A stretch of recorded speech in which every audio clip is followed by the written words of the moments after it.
A ver, Leire, no sé si tú te habías visto en una como esta, de estar aquí dando las campanadas en la Plaza del Pilar de Zaragoza. ¿Cómo te sientes? ¿Cómo estás viviendo esta experiencia? Pues muy contenta, muy emocionada de dar las campanadas una vez, por primera vez. Y eso, y con vosotros súper contenta. Qué bien, gracias. Qué bien. Lucas, ¿qué impone más? ¿El Príncipe Felipe con la marea roja ahí aupando? Uy. ¿O esta Plaza del Pilar con varios miles de personas también? Sí. Bueno, no sé la verdad, pero aquí veo mucha gente hoy, pero yo creo que me quedaría con el Príncipe Felipe porque 7.000, 8.000 personas gritando el nombre de tu equipo es algo increíble.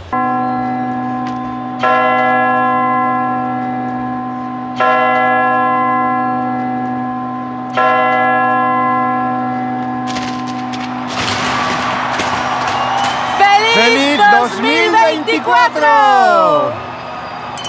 ¡Ya estamos!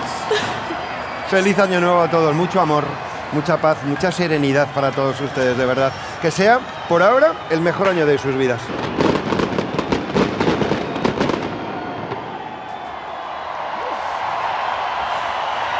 ¡Madre mía! ¡Feliz año, Mariano! ¡Feliz año, compañera! ¡Qué maravilla de fuegos artificiales! ¡Qué maravilla entrar así con la compañía de todos los aragoneses al 2024! Y momento de brindis, ¿no? Por supuesto. Mira, se me ocurre brindar así a bote pronto por toda la gente que está trabajando hoy, por ejemplo, todas las fuerzas y cuerpos de seguridad del Estado, la Guardia Civil, los voluntarios, la Policía Local, la Policía Nacional, que por cierto este año están de aniversario y cumplen 200 años. 200 así que años. un saludico y un recuerdo para ellos en estos días de tanto trabajo.